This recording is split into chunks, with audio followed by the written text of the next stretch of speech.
welcome to Becky D's Bake Shop. And today we're gonna make some matzah together. So it's happy Easter, happy Passover. And if you're doing Seder dinner tonight, one of the things that you'll want is some matzah.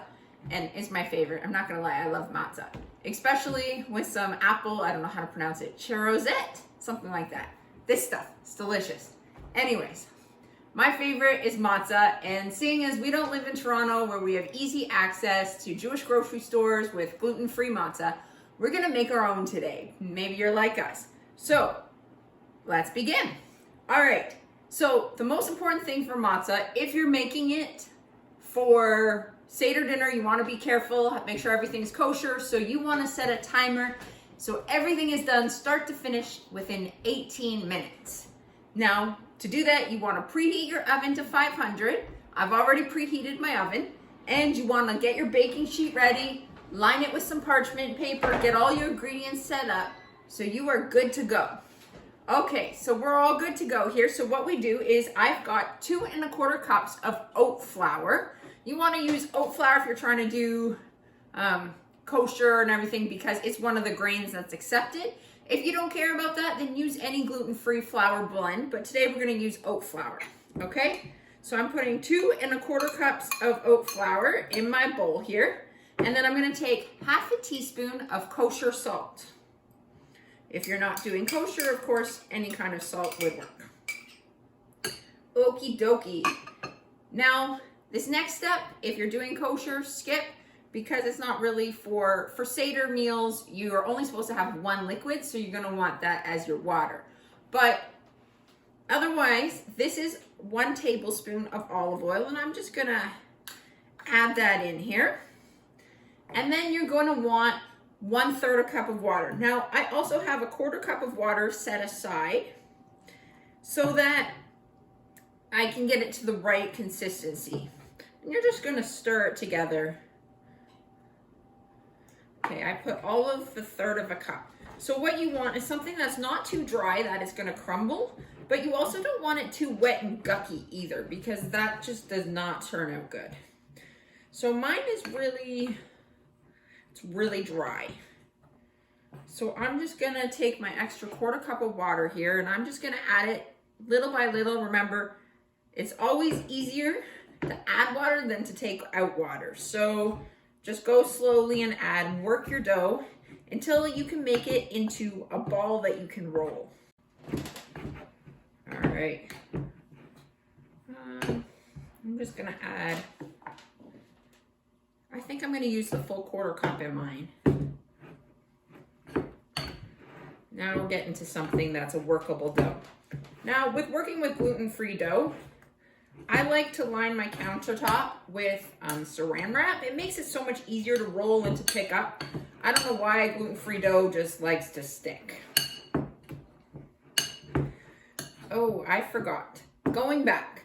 For mine, I'm gonna add some special stuff. Now don't do this if you're following a strict kosher diet, but otherwise, just to add some flavor is nice. I'm adding a dash of cinnamon, and I'm gonna add a little bit of honey, because my favorite matzah that we buy has a little bit of cinnamon and honey in it. So we're just gonna give it a whirl. I just put a tiny bit. I didn't actually measure it out. I'm just gonna mix that in here. All right. So what we wanna do with working with gluten-free dough is line our counter with saran wrap. It just makes it so much easier to work with.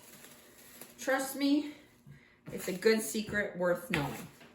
Okay, so now I'm gonna put this in a ball. Get my hands a little dirty here. What we're gonna do is we're gonna ball the dough and then roll it out so that it's thin as we could possibly get it. I think I'm gonna divide it in half just for the sake of this right now. That here. Okay, I'm gonna use a little potato starch on my saran wrap here so it doesn't stick. And I'm gonna take another piece of saran wrap on top. That didn't work. And I'm just gonna rub it in the potato starch so it has a little flour too. and cover that dough up. My rolling pin broke, so I'm going to improvise today. We've got Rob's water bottle. And now what I'm going to do is just roll it out as thin as I possibly can.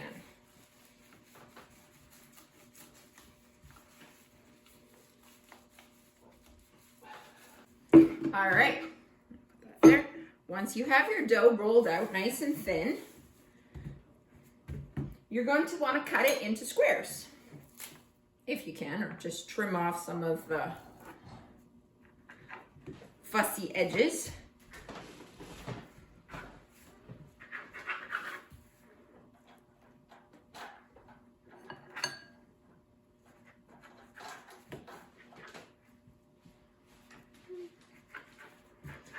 Then I'm going to transfer my matzah onto my parchment, my sheet of parchment paper. I'm just going to put this right here for right now and place that on there.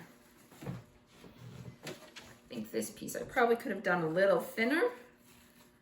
I'm just going to roll a little more because thinner is better. I tried once and made matzah really thick and it was kind of gross.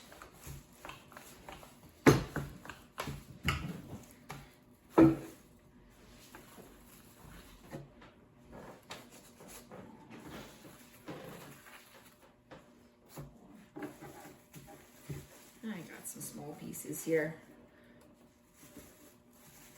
that I'm not going to waste.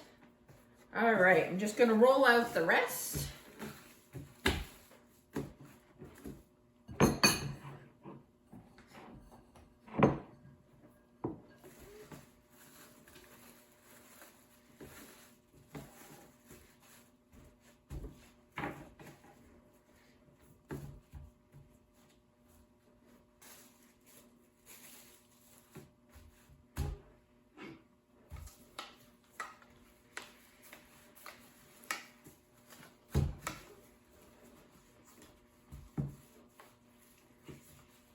All right, once you have your matzah on your sheet, you're gonna wanna prick it with a fork.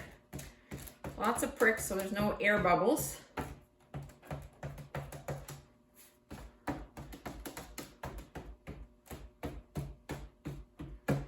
Like your favorite saltine crackers. And voila, now you're ready to put it in the oven. So again, you want to put it in the oven at 500. You're gonna bake it for 5 minutes. Then you're going to take it out, flip the matzah over, and then bake it for another 4 minutes. So I'll see you back when it's done. All right, the matzah is cooked. So today's recipe came from goodforyouGlutenFree.com that we tried out. So thank you, Good For You Gluten Free. All right, so the result, I put the matzah in for 5 minutes and then flipped it and put it in again for another 4 minutes. However, I noticed that the ones, if I didn't get it, the center piece, if I didn't get it thin enough, it didn't go so well and I had to bake that longer.